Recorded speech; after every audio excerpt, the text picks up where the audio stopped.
चलिए अब इसी चैप्टर का फोर्थ क्वेश्चन सॉल्व कर देते हैं। देखिए फोर्थ क्वेश्चन क्या कर रहा है, ध्यान से सुनना, ये बहुत इंपॉर्टेंट क्वेश्चन है।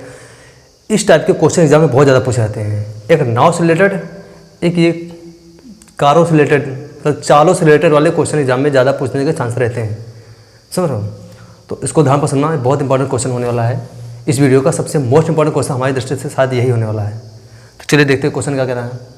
कह रहा है एक राजमार्ग पर दो स्थान ए व बी हैं, 100 किलोमीटर की दूरी पर हैं। एक कार ए से दूसरी कार बी से एक ही समय चलना प्रारंभ करती हैं। यदि ये कारें भिन्न भिन्न चालों से एक ही दिशा में चलती हैं तो वे 5 घंटे बाद मिलती हैं। यदि वे विपरीत दिशा में चलती हैं तो 1 घंटे बाद मिलती हैं। दोनों कारों की चाल ज्ञात कीजिए। अब ध्यान से सुनना, कह रहा है कि एक राजमार्ग है, हाईवे, राजमार्ग को इंग्लिश में कहते हैं हाईवे। ये हाईवे है, यहाँ पर इस हाईवे पर एक बिंदु ए है, एक बिंदु बी है। तो एक कार इस बिंदु से यहाँ से चलना प्रारंभ करती है। एक कार है, मान लीजिए वो यहाँ से चलना प्रारंभ करती है, एक कार बी से चलना प्रारंभ करती है। समझ लो, एक कार है जो बी पर है, एक कार है जो एक कार ए पर है, एक कार बी पर है। और इन दोनों बिंदुओं के बीच की जो टोटल दूरी है ना वो 100 किलोमीटर है। कितनी? 100 किलोमीटर। अब जाहिर सी बात है, जब दूरी 100 किलोमीटर है तो कारें भी जो डिस्टेंस कवर करेंगे वो लगभग 100 किलोमीटर ही तय करेंगी। बात समझ में? तो दो कारें ए और बी हैं, एक राजमार्ग हो गया। उस राजमार्ग पर, एक हाईवे पर, एक कार ए पर है, एक कार बी पर है। दोनों कारें चलना प्रारंभ करती हैं ए और बी से हैं। अब देखो क्वेश्चन क्या करना है। एक कार ए से दूसरी कार बी से एक ही समय पर है, मतलब एक ही समय पर, एक ही टाइम पर। मान ली वो टाइम क्या है, टी, मतलब टी टाइम पर एक कार ए से और टी टाइम पर एक कार बी से चल रही है। अब वो पता नहीं भिन्न भिन्न, मतलब यदि ये कारें भिन्न भिन्न चालों से एक ही दिशा में हैं तो 5 घंटे बाद मिलती हैं। कह रहा है कि यदि ये कारें जो हैं एक ही समय पर चलती हैं, वो भी भिन्न भिन्न चाल से हैं, मतलब ए जो है वो किसी और स्पीड से चल रहा हो, जैसे मान लो 60 किलोमीटर प्रति घंटे की स्पीड से, बी है वो मान लो 50 किलोमीटर प्रति घंटे की स्पीड से। तो मतलब दोनों की चालें अलग अलग हों, तो भिन्न भिन्न चालों से दोनों क्या कर रहे हों, चल रहे हों और एक ही दिशा में चल रहे हों, एक ही दिशा में चल रहे हों। तो ये कारें भिन्न भिन्न चालों से एक ही दिशा में क्या हों, चलते हैं। तो वो 5 घंटे बाद क्या करते हैं, एक दूसरे से मिल जाती हैं। एक का इधर से तो एक इधर चल रहे हैं। अगर वो एक ही दिशा में चल रही हैं, जैसे मान लीजिए कार ए भी उसी दिशा में चल रही है, बी भी उसी दिशा में चल रहे हैं, तो एक ही दिशा हो गई ना, समझ ना। यानी कार ए भी इसी डायरेक्शन में चल रही है और कार बी भी इसी ही डायरेक्शन में चल रही है। तो दोनों अगर एक ही दिशा में हैं, समझो, तो वो कारें 5 घंटे बाद एक दूसरे से मिलती हैं। और यदि वे विपरीत दिशा में हैं, चलती हैं, तो वे एक घंटे बाद मिल जाते हैं। यानी अब कार ए दिशा में, ए इधर हो, मान लो इस दिशा में चल रही हो और बी ए डायरेक्शन में चल रही हो, तो एक दूसरे के विपरीत दिशा में, भाई बी इधर है, ए इधर है, तो विपरीत दिशा में होगी, तो वो 1 घंटे बाद मिल जाते हैं। कितने बाद? 1 घंटे के बाद वो एक दूसरे से मिल जाएंगे, समझ लो। तो अब ये तो पता है कि 5 घंटे बाद ये मिलेंगे, एक ही दिशा में चलेंगे, 1 घंटे बाद ये मिल जाएंगे जब वो विपरीत दिशा में चलेंगे। अब ये नहीं पता है कि पहली चाल जो कार है वो कितने किलोमीटर प्रति घंटे स्पीड से चल रही है और दूसरी कार जो भी है वो कितने किलोमीटर प्रति घंटे की स्पीड से चल रही है। तो हमें सबसे पहले कार ए और कार बी की चाल पता करनी है कि ये कितनी स्पीड चल रही है और ये कितनी स्पीड से। तो चाल तो हमें नहीं पता है, तो नहीं पता तो उसके लिए क्या करना पड़ेगा, मानना पड़ेगा। तो मान लेंगे कि कार ए की चाल कुछ और मान लेंगे, कार बी की चाल कुछ और मान लेंगे। तो यहाँ लिखेंगे माना, यहाँ लिखेंगे माना कार ए की चाल, कार ए, माना कार ए की चाल, वो हम मान लेंगे u, किलोमीटर प्रति घंटा। मतलब हमने मान लिया कि जो कार ए है वो u किलोमीटर प्रति घंटे की स्पीड से चल रही है। वैसे ही कार बी की चाल मान लेंगे, वो हमने मान लिया कि वो v किलोमीटर प्रति घंटे की स्पीड से चल रही है।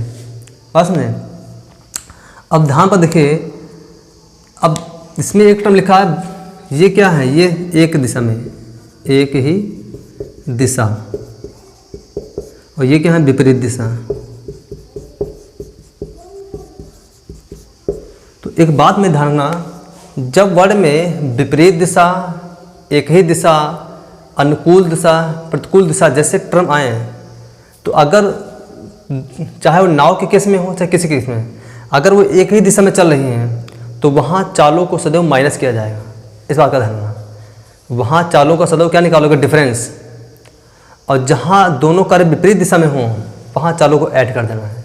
कुल चाल अगर बात की जाए कि दोनों चालें एक ही दिशा में चल रही हैं, दोनों कारें, तो उनकी चाल क्या रही होगी, कुल चाल मतलब कुल की स्पीड क्या होगी, जहाँ पर वो दोनों मिले होंगे तो वो स्पीड क्या रहेगी, वो दोनों को माइनस करेंगे वहाँ पर स्पीड को, समझे। और अगर जब दोनों विपरीत दिशा में हों तो दोनों चालों को ऐड कर देना है। तो यहाँ पहले की चाल u है, दूसरे की चाल क्या v, तो अगर कुल चाल की बात नहीं यहाँ पर बात की जाए तो हो जाएगा u माइनस का v, और यहाँ अगर बात की जाए विपरीत दिशा में तो यहाँ कुल चाल क्या आ जाएगी, यहाँ का u प्लस का v, ये कुल चाल होगी, समझे। तो अगर जब एक ही दिशा की या समान दिशा में बात की जाए या अनुकूल दिशा में बात की जाए तो चालों को माइनस करना है, और जब चालों को विपरीत दिशा में कहा जाए तो चालों को ऐड करना है, समझ पा, या प्रतिकूल दिशा का तब भी चालों को ऐड कर देना है। ये टर्म ध्यान रखना बहुत इंपॉर्टेंट होने वाला है, समझ। अनुकूल का है या एक ही दिशा का है या समान दिशा का है, चालों को माइनस कर देना है। प्रतिकूल दिशा का है या विपरीत दिशा का है या असमान डायरेक्शन में का है तो चालों को ऐड कर देना है, समझे। तो चलिए हम यहाँ निकालते हैं, आगे सॉल्व करते हैं। दो क्वेश्चन क्या करना है, कुल दूरी कितनी है, 7 किलोमीटर है, ठीक। अब हमको एक चीज़ पता है तो यहाँ लिखेंगे एक ही, देखो चलने में चाल बराबर का तो दूरी बटे समय, तो यहाँ लिखेंगे कि एक ही दिशा में जब दोनों चालें कार्य एक ही दिशा में हों तो उस समय कार्य की चाल, और चाल बराबर का दूरी बटे समय। क्यों, क्योंकि दूरी पता है वो 100 किलोमीटर की है टोटल दूरी, और समय कितना लगा है 5 घंटे। एक ही दिशा में जब चल रहे हैं तो दूरी 100 किलोमीटर तय करेंगे, और चलने में जब मिलेगी जहाँ पर वो 5 घंटे बाद मिल जाएंगे। तो 100 किलोमीटर दूरी तय करने में, एक ही दिशा में 100 किलोमीटर की दूरी तय करने में उनको 5 घंटे का समय लगा है। तो समय पता है एक ही दिशा में और दूरी भी पता है, तो चाल निकाल सकते, चाल बराबर होता है दूरी बटे समय। तो लिखेंगे चाल बराबर होता है दूरी बटे समय। ये फॉर्मूला आपको याद रखना है, सबसे मेन इंपॉर्टेंट फॉर्मूला ये, चाल बराबर दूरी बटे समय। अब यहाँ नोट करेंगे कि एक ही दिशा में कार्य की चाल, एक ही दिशा में कार्य की चाल, और चाल बराबर होता है दूरी बटे समय। तो चाल बराबर होता है दूरी बटे समय।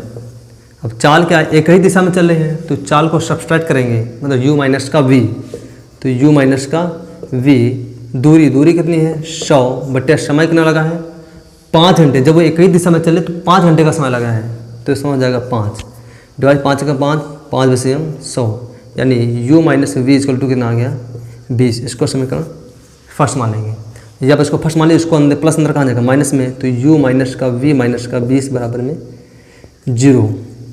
इसको समीकरण फर्स्ट मानिएगा, समझे। वैसे ही अब हम क्या करेंगे, समीकरण सेकंड। अब देखो आगे, अब देखो ये एक ही दिशा में कार्य की चाल, अब लिखेंगे विपरीत दिशा में, विपरीत दिशा में कार्य की चाल, सुनो। तो विपरीत दिशा में चाल बराबर तो दूरी बटे समय। तो विपरीत दिशा में कार्य की चाल क्या, u प्लस वी, तो चाल होगा u प्लस वी बराबर दूरी कितनी होगी 100 बटे समय कितना लगा है, विपरीत दिशा में चलते हैं तो 1 घंटे बाद मिलते हैं, कितने 1 घंटे बाद, यानी समय लगा 1 घंटे का।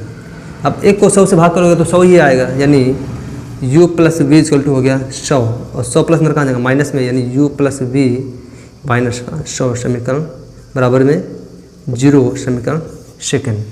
तो समीकरण फर्स्ट समीकरण सेकंड बन गए। आई होप आपको समीकरण फर्स्ट और समीकरण सेकंड समझ आई होगी ये कैसे बनी है समझे। तो चलिए मैं इसको डायरेक्ट लगा देता हूँ प्रतिस्थापन में, सॉरी विलोपन विधि से। वर्गगुणन विधि लगभग आपको समझ आ ही गए हैं। एग्जाम में भी नहीं कहेगा कि आप किस विधि से लगाइए, अगर कहा जाता तो कोई बात नहीं, अगर नहीं कहता है तो आपको जो अच्छी विधि लगे आप वो एडाप्ट कर सकते हो, नो प्रॉब्लम, समझे। तो मैं इसको अब यहाँ विलोपन विधि से ही सॉल्व कर देता हूँ, ठीक है। अब विलोपन विधि में देखिए, यहाँ u माइनस का है, v माइनस का है, u का है प्लस का है। तो अगर इन दोनों को जोड़ देंगे तो प्लस का v माइनस का v कैंसिल हो जाएगा। तो चलिए यहाँ पे लिखेंगे समीकरण 1 प्लस समीकरण 2। तो जब इसको ऐड करोगे तो ये प्लस का v, ये माइनस का v क्या हो जाएगा, कैंसिल हो जाएगा। और ये प्लस का u प्लस का u तो ना हो जाएगा 2u हो जाएगा। और ये माइनस का 20 और ये माइनस का 100, तो माइनस का 120 बराबर में 0 चल रहा है। और प्लस का ये माइनस इधर कहाँ जाएगा, प्लस में, यानी 2u बराबर हो जाएगा माइनस 120, सॉरी प्लस का 120। अब 2 से 2 कम 2, 2 6 12 यानी 60, यानी u का मान कितना आ गया 60 किलोमीटर प्रति आवर। तो u का मान आ गया 60 किलोमीटर प्रति घंटा, सॉरी। तो u का मान आ गया 60 किलोमीटर प्रति घंटा, समझे। अब इसी u का मान किसी को रख दीजिए, तो लिखेंगे u का मान समीकरण फर्स्ट में रखने पर। तो u का मान दिए समीकरण फर्स्ट में u का मान, u की जगह पर 60, तो यहाँ हो जाएगा 60 माइनस का v इक्वल टू में माइनस का 20 बराबर में 0। अब 60 में से 20 गया, कितना जाएगा 40 माइनस का v इक्वल टू 0। ये मास इधर कहाँ जाएगा, प्लस में, यानी v बराबर कितना हो गया 40 किलोमीटर प्रति घंटा। तो हमारा ये v का मान आ गया। और हमें यह निकालना था, एक ही घंटे में चलती हैं दोनों कारों की चाल। तो पहली कार की चाल हमने क्या मानी थी, तो यहाँ अब एक हमने नहीं नोट किया था, तो हाँ कार ए की चाल है। तो कार ए की जो चाल होने वाली u किलोमीटर प्रति घंटा, और u का मान कितना आया है 60, यानी पहली कार की चाल होगी 60 किलोमीटर प्रति घंटा। और दूसरी कार की चाल हमने मानी थी वो v, और v का मान कितना है 40, यानी दूसरी कार की चाल है 40 किलोमीटर प्रति घंटा। आई होप आपको ये क्वेश्चन अच्छी तरह समझ आ गया होगा, उम्मीद है क्वेश्चन अच्छे समझ आया होगा। नहीं आया तो कमेंट में लिखिए, मैं इसको क्वेश्चन को दोबारा समझा दूंगा, सुनो। तब तक के लिए आप इस क्वेश्चन नोट कर लीजिए, मैं हट जाता हूँ, फिर मैं इसका नेक्स्ट क्वेश्चन समझाता हूँ, इस चैप्टर का सबसे लास्ट क्वेश्चन। चलिए, ये क्वेश्चन इस प्रश्नावली का सबसे लास्ट क्वेश्चन रह गया है। चलिए मैं इसको समझाता हूँ, ध्यान से सुनना इस क्वेश्चन को। देखो क्वेश्चन क्या कह रहा है, क्वेश्चन कह रहा है एक आयत का क्षेत्रफल 9 वर्ग इकाई कम हो जाता है। पहले कोई आयत रहा होगा, उसका कुछ ना कुछ क्षेत्रफल रहा होगा, तो उस क्षेत्रफल में उसका जो क्षेत्रफल है वो 9 वर्ग इकाई कम हो गया। समझ रहे हो, जैसे मान लीजिए 20 रहा होगा पहले उसका, उसमें से 9 कम हो गया, बचा कितना 11, इतना बचा। 20 रहा होगा, 9 उसमें कम हो गया, लेकिन कम हुआ कब, जब यदि उसकी लंबाई 5 इकाई कम कर दी जाती है। पहले मान लीजिए उसकी लंबाई कुछ नहीं हो, मान लो 10, उसकी लंबाई 5 क्या कर दी गई, कम कर दी गई, और चौड़ाई 3 इकाई बढ़ा दी गई। मान लो पहले चौड़ाई रही हो 5, तो उसमें 3 बढ़ाए, मतलब 3 जोड़ दिया गया हो। समझ रहे हो, तो वही कह रहा है कि यह एक आयत का क्षेत्रफल 9 वर्ग इकाई कम हो गया है। कम कब हुआ है, जब लंबाई 5 इकाई कम कर दिया गया और चौड़ाई को 3 इकाई बढ़ा दिया गया है, तब उसका क्षेत्रफल 9 वर्ग इकाई क्या हो गया, कम हो गया। तो अब हमें ये पता होना चाहिए कि कम तो 9 हुआ है, लेकिन उसका पहले क्षेत्रफल कितना रहा होगा, उससे में से तो कम करोगे। जब आपको यही नहीं पता उसका पहले क्षेत्रफल कितना था, तो आप कम किस में करोगे भाई, कम तो उसमें हुआ जो उसका पहले क्षेत्रफल रहा होगा। तो जैसे हमने पाला माना कि पहले 20 रहा होगा उसका, तो उसमें 9 कम हो गया। जब तब उसकी लंबाई कितनी थी 20, 10, चौड़ाई थी 5, उस समय हम मान लेते हैं ऐसा। सुनो, सॉरी 10 नहीं, मान लो इसको 4, इसको मान लो 5, इसको मान लीजिए 4, सुनो। तो 5 को 20, तभी तो क्षेत्रफल आएगा। तो मान लीजिए जब क्षेत्रफल 20 था तब उसकी लंबाई कितनी थी 5, चौड़ाई थी 4। अब उसमें से कह रहा कम हो गया है, कितना, तो पहले 5 था, 9 वर्ग इकाई कम हो गया। कितना क्षेत्रफल, 9 वर्ग इकाई कम हो गया। कैसे कम हुआ, जब उसकी लंबाई में 5 क्या कर दिया गया, कम कर दिया गया। अच्छा हम समझ लीजिए, मान लीजिए, ठीक है, चलो इसको 6 मान लेते हैं, ठीक है। 5 क्या कर दिया, कम कर दिया गया, और चौड़ाई 3 बढ़ा दी गई है, चौड़ाई 3 बढ़ा दी गई है। तब उसमें 9 वर्ग क्या हो गया, कम हो गया। समझ में, तो सबसे पहले आपको ये पता होना चाहिए कि उसका पहले क्षेत्रफल क्या रहा होगा उस आयत का, तब तो उसमें 20 कम करोगे 9। और अगर कुछ रहा होगा तो पहले उसकी लंबाई और चौड़ाई भी रहेगी कुछ ना कुछ, उसी से ही तो क्षेत्रफल आया होगा पहले वाला। तो हमें ये पता करना है उसकी पहले वो जो आयत रहा था उसकी पहले लंबाई कितनी थी, पहले चौड़ाई कितनी थी, उस समय उसका क्षेत्रफल कितना था। सुनो, तो पहले हमें आयत का एक्चुअल नंबर पता होना चाहिए। तो यहाँ लिखेंगे माना, जैसे मान लीजिए ये आयत है, समझ, ये आयत की लंबाई है, इसको मान लिया x और ये उसकी चौड़ाई इसको मान लिया y। तो जब लंबाई x चौड़ा y तो क्षेत्रफल क्या हो गया x y, लंबाई गुणे चौड़ाई। तो यहाँ लिखेंगे माना आयत की लंबाई, क्योंकि हमें लंबाई तो नहीं पता ना, तो लंबाई मान लिया x मीटर या x इकाई, ठीक। उसके बाद में आयत की चौड़ाई लिखेंगे, माना आयत की चौड़ाई वो हमने मान लिया y इकाई, ये हो गया। अब जब उसकी लंबाई x थी चौड़ाई y थी तो उस समय उसका क्षेत्रफल क्या रहा होगा। तो लिखेंगे आयत का क्षेत्रफल। तो आयत का क्षेत्रफल क्या था, लंबाई गुणे चौड़ाई। तो लंबाई कितनी है, वो है x गुणे चौड़ाई क्या y, यानी xy। यानी उस समय उसका क्षेत्रफल क्या रहा होगा xy। कब, जब उसकी लंबाई x थी चौड़ाई y थी तो उस समय उसका क्षेत्रफल रहा होगा xy। समझे। अब प्रश्नानुसार चलते हैं। प्रश्न क्या कर रहा है, चलिए यहाँ पर प्रश्न कह रहा है कि एक आयत का क्षेत्रफल 9 वर्ग इकाई कम हो जाता है कब, यदि उसकी लंबाई 5 इकाई क्या कर दी जाए, कम कर दी जाए, 5 इकाई कम, समझो ना। तो लिखेंगे 5 इकाई कम कर दी जाए, ठीक है। तो लिखेंगे नई लंबाई, नई ऐसे ले देंगे, आयत की लंबाई कैसे ले दें, चलो प्रश्न हम डायरेक्ट लगा रहे हैं, अब डायरेक्ट समझने की कोशिश करना थोड़ा, ठीक। तो लिखेंगे प्रश्नानुसार, एक लाइन में करने जाओ, प्रश्नानुसार डायरेक्ट करना हो, आप समझने की कोशिश करना ध्यानपूर्वक। प्रश्न क्या रहा है, आयत का क्षेत्रफल 9 वर्ग इकाई क्या आता है, कम हो जाता है। तो पहले आयत का क्षेत्रफल क्या था xy, कितना था xy। ये xy इस क्षेत्रफल में से 9 वर्ग इकाई कम हो गया, तो 9 हमने कम कर दिया, पहले वाले क्षेत्रफल से 9 वर्ग इकाई कम होगा। कम कब हुआ है, जब उसकी लंबाई 5 इकाई क्या कर देगी, बढ़ा देगी, सॉरी कहाँ गया, लंबाई 5 इकाई कम कर दी। तो पहले लंबाई थी x, अब लंबाई हो जाएगी x माइनस का 5, यानी 5 कम कर दिया गया, गुणे पहले चौड़ाई थी y और फिर उसकी चौड़ाई 3 इकाई बढ़ा दी गई, तो y प्लस का 3, तब उसका क्षेत्रफल ये आएगा। समझो, ठीक। नहीं अब इसको दोबारा समझे। अब देखो नया क्षेत्रफल लिखे, यहाँ ऐसे नया क्षेत्रफल लिखे, अब नई ऐसे लिखे, चलो मैं कह देता हूँ, यहाँ लिखेंगे नई लंबाई, ऐसे लिखेंगे नई लंबाई, ठीक। तो पहले लंबाई थी x, अब लंबाई x माइनस का 5, क्योंकि पहले लंबाई x थी उसमें 5 इकाई लंबाई क्या कम कर दी गई, तो लंबाई x माइनस 5 हो गई। फिर लिखेंगे नई चौड़ाई,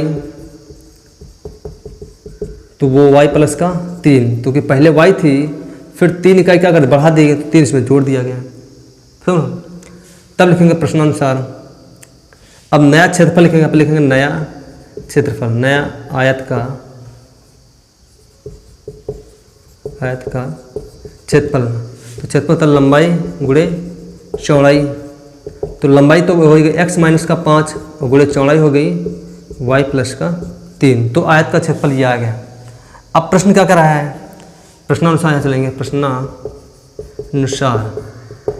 प्रश्न कह रहा है कि जब आयत की लंबाई 5 इकाई कम कर दी यानी x माइनस का 5, चौड़ाई 3 इकाई बढ़ा दी यानी y प्लस का 3, तब उसका जो क्षेत्रफल है वो 9 वर्ग के क्या होगा, कम हो गया। समझे बात समझे। आयत का कह रहा है कि 9 वर्ग इकाई कम हो गया, कम कब हुआ है, जब लंबाई को 5 इकाई कम कर दिया गया है, चौड़ाई 3 इकाई बढ़ा दिया गया, तब जो नया क्षेत्रफल बनेगा ये क्षेत्रफल उसके पुराने क्षेत्रफल में से 9 क्या हो गया, कम हो गया, 9 क्या हुआ, कम। बात समझ में भाई, ठीक। तो ये क्षेत्रफल पुराने क्षेत्रफल से 9 वर्ग इकाई क्या हो गया, कम। समझ। चलिए अब इसको सॉल्व कर लेते हैं।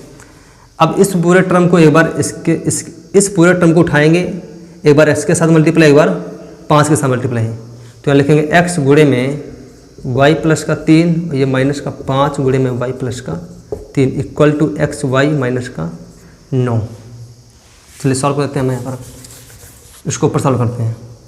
एक्स की वाई से गुणा तो हो जाएगा एक्स वाई, एक्स की 3 से गुणा तो हो जाएगा प्लस का 3x, माइनस वाई 5 की गुणा सेकंड तो माइनस का 5y, और 5 3 15 तो प्लस माइनस का 15 इक्वल टू एक्स वाई और माइनस का 9।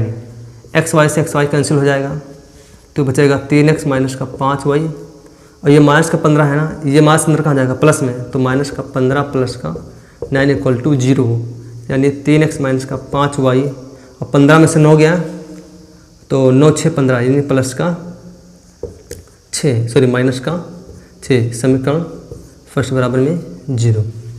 समझे, ये समीकरण फर्स्ट बन गई। अब देखिए प्रश्नानुसार फिर आगे, अब मैं डायरेक्ट कर देता हूँ प्रश्नानुसार पुनः। प्रश्नानुसार क्या कर रहे हैं, यदि लंबाई को 3 इकाई क्या कर दिया जाए, बढ़ा दिया जाए, 3 इकाई और चौड़ाई को 2 इकाई बढ़ा दें, मतलब लंबाई को 3 इकाई बढ़ा दें और चौड़ाई को 2 इकाई बढ़ा दें, नहीं सॉरी, यदि लंबाई को 3 इकाई और चौड़ाई को 2 इकाई, तो पहले लंबाई कितनी थी x, अब लंबाई हो गई x प्लस का 2, क्योंकि क्या रहा सॉरी 3, x प्लस का 3, तो ये नई लंबाई हो गई। तो यहाँ चलो यहाँ भी ले देते हैं वैसे ही नई लंबाई।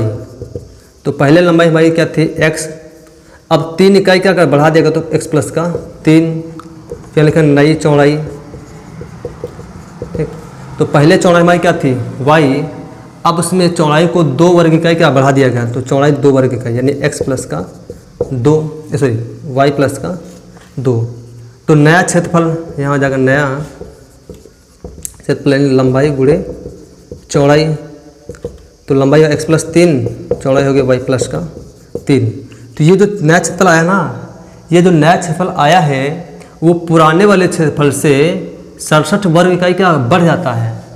समझे, यदि लंबाई को 3 इकाई बढ़ा दिया जाए, चौड़ाई को 2 इकाई बढ़ा दिया जाए, तो क्षेत्रफल 67 वर्ग इकाई बढ़ जाता है।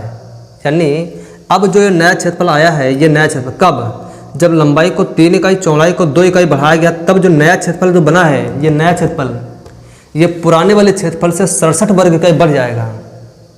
बात समझ रहे हैं, तो हाँ लिखेंगे प्रश्नानुसार, ठीक है। यानी जो नया क्षेत्रफल यानी x प्लस 3 और गुणे y प्लस का 2, ये जो नया क्षेत्रफल आया है वो पुराने वाले क्षेत्रफल x प्लस वाई से 67 वर्ग इकाई क्या आ जाएगा, बढ़ जाएगा।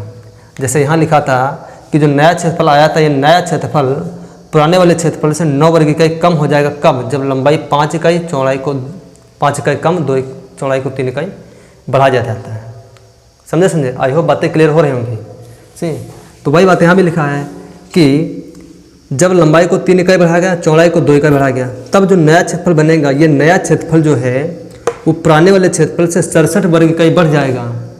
कब, जब चौड़ाई को 2 इकाई और लंबाई को 3 इकाई बढ़ाया गया है। बस सुनो, तो ये वही लिखा है क्षेत्रफल बराबर में। तो चलिए इसको सॉल्व कर लेते हैं। अब इस पूरे टर्म को उठा करके एक बार x के साथ गुणा, एक बार 3 के साथ, तो x गुणे में y प्लस का 2 और इसी को एक बार 3 का तो प्लस का 3 गुणे में y प्लस का 2 equal to x y plus का 67। सॉल्व करिए, x की y से तो xy, x की 2 से तो 2x प्लस 3 की y से तो 3y, 3 की 2 से तो 3 दूना 6 बराबर में xy प्लस का 67। xy से xy कैंसिल हो गया तो 2x प्लस का 3y और प्लस का 6, ये प्लस अंदर कहाँ जाएगा माइनस, तो माइनस का 67 इक्वल टू 0, तो 2x प्लस का 3y, ये प्लस है ये माइनस तो घट जाएगा, तो 67 में से 6 गया, बचेगा कितना माइनस का 61 बराबर में 0। समीकरण सेकंड। आई होप आपको समीकरण फर्स्ट और समीकरण सेकंड समझ में आ गया। तो मैं हट जाता हूँ, स्क्रीनशॉट लीजिए, फिर मैं इसके आगे नेक्स्ट प्रोसीजर करता हूँ। आई होप आप नोट कर लिएगा। तो मैं समीकरण फर्स्ट और समीकरण सेकंड को छोड़ देता हूँ। समीकरण हमारे फर्स्ट कहाँ ये है, बाकी समय डालता हूँ। चलिए यहाँ से यहाँ लगाता हूँ वज्र गुणनखंड। अब देखिए इसको हम वज्र गुणनखंड विधि से सॉल्व करेंगे, समझ लो। तो यहाँ से हमें a1 a2 का मान मिल जाएगा। देखो यहाँ a1 का मान कितना हो गया 3, b1 का मान हो गया माइनस का 5 और c1 का मान हो गया माइनस का 6। वैसे ही यहाँ A2 का मान कितना हो गया 2, B2 का मान कितना हो जाएगा, वो हो जाएगा हमारा 3, और C2 का मान कितना हो जाएगा, वो माइनस का 61। समझे। अब चलिए वह जोड़न खुद लगाते हैं। x क्या था, B1 B2, C1 C2, y A1 A2 1, और ये था हमारा फिर B1 और B2। मान पुट करिए। x B1 B2, B1 है 5, B2 है 3, तो -5 और ये 3। C1 C2, C1 -6, C2 minus का 61, तो माइनस का 6 माइनस का 61। y A1 A2, A1 का मान -3, A2 का मान 2, यानी A1 का मान 3, A2 का मान 2, और फिर 1 B1 B2, B1 -5, B2 3, तो B1 माइनस का 5, B2 3। सॉल्व करिए। x अपान में पहले x किधर तीसरा मल्टीप्लाई, समझ में, तो 61 किधर गुणा करिए, ये माइनस माइनस प्लस, और 5 कम 5, और 5 छक्का 30, यानी 300। फिर जब दूसरे मल्टीप्लाई कराओगे तो चिन्ह आएगा माइनस का, और ये तिछाक 18, ये माइनस माइनस माइनस प्लस का 18 इक्वल टू y अपान, इसकी इधर तीसरा पहले मल्टीप्लाई किया तो 2 छंग 12, यानी माइनस का 12, 61 की 3 से गुणा, 3 कम माइनस का चिन्ह आएगा, 3 कम 3 तिछाक 18, 3 कम 3 तिछाक 18। अब ये माइनस ये प्लस, तो प्लस माइनस माइनस, और ये वाला माइनस, तो कैसा आ जाएगा प्लस, इक्वल टू 1 अपान, पहले इधर तीसरा गुणा, 3 तियाँ 9 माइनस, और 2 पंचे 10, ये माइनस और ये माइनस, तो प्लस हो जाएगा 10। बात समझे। सॉल्व कर लीजिए। x अपान में ये हो जाएगा 300 में 18 जोड़ दीजिए, तो 8 5 13 के, तो 8 कितना हो जाएगा, 8 5 13, 13 के 3, 1 1 2, ये 323 इक्वल टू y अपान में, इसको जोड़िए तो ये हो जाएगा हमारा कितना, ये तो घट जाएगा क्योंकि ये माइनस के प्लस का है, तो 3 में से 2 गया 1, 8 में से 1 गया 7, और ये 1 प्लस का बचेगा इक्वल टू 1 अपान में 10 और 9 19, ये 19 आ गया। अब इसको मिटा देता हूँ।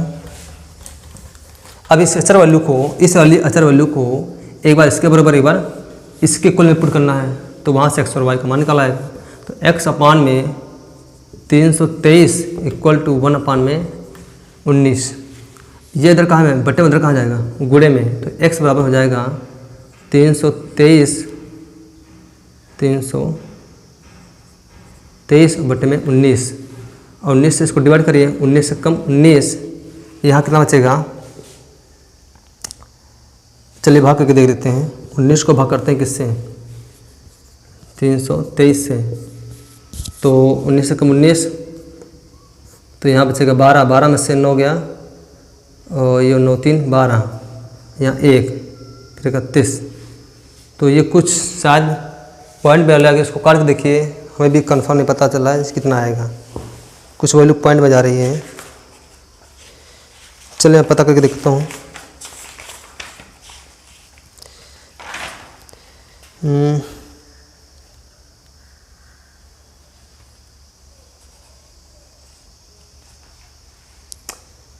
कुछ गलत हो रहा है शायद, देखिए 7 से कट है, 7 9 63, 7 से कट जाएगा, 7 9 63 के 3, और 7 कम 7, और 7 और 6 13, 117 से कट जाएगा, ठीक।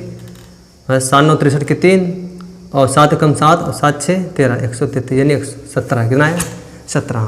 तो 19 को 323 से डिवाइड करोगे तो आएगा 17, यानी x का मान कितना आ गया, ये आ गया 17 इकाई, समझे। उसके बाद में अब इसी वैल्यू के एक बार y के पुट करिए, तो हो जाएगा 1 y अपान में 171 इक्वल टू 1 अपान में 19, और ये प्लस अंदर कहाँ जाएगा, ये सॉरी ये गुणे में कहाँ जाएगा, बटे में, तो y इक्वल टू हो जाएगा 171 बटे में 19। अब 19 को भाग करिए 171 से, तो 19 कितने से कट जाएगा, 9 से कटिए, 9 9 81 का 1, और 9 1 कम 9, सॉरी 9 से 9 9 81 का 1, 9 कम 9 8 17, ये कितना 9 से कट जाएगा ना, तो 19 9 171, 19 9 171, यानी ये आ गया 9, यानी y का मान कितना आ गया 9 इकाई। बात समझ रहे हो? तो हमें निकालना क्या था, आयत की विमाई ज्ञात करनी थी, मतलब विमाई तो लंबाई और चौड़ाई। तो हमने आयत की लंबाई क्या मानी थी, x इकाई। x का मान कितना आया है 17, यानी इसकी लंबाई हो गई 17 इकाई। और चौड़ाई हमने मानी थी y इकाई। y का मान कितना है 9, यानी y का इसकी जो चौड़ाई हो गई वो हो गई 9 इकाई। समझे? तो आई होप आपको ये क्वेश्चन समझ आ गया होगा। अगर इसके सवाल लेता तो ले सकते हो। चलिए, तो ये लेक्चर और ये प्रश्नावली आज यहीं से दाइन होती है। ये प्रश्नावली आज से तुम्हारे समाप्त। अब हम नेक्स्ट वीडियो में मिलेंगे एक नई प्रश्नावली के साथ। तो अगर आपको ये वीडियो पसंद आया है, ये क्वेश्चन समझ में आए हैं, तो प्लीज़ इस वीडियो को ज़्यादा से ज़्यादा मेरे दोस्तों ग्रुप में शेयर कीजिए। और अगर आप मेरे चैनल पहली बार आए हैं तो चैनल को सब्सक्राइब जरूर कर लेना, साथ में बेल आइकन को जरूर दबा लेना, ताकि मैं कोई भी वीडियो डालूँ तो सबसे पहले उसका नोटिफिकेशन आपके पास पहुँचे। तब तक के लिए धन्यवाद। Thank for watching my videos.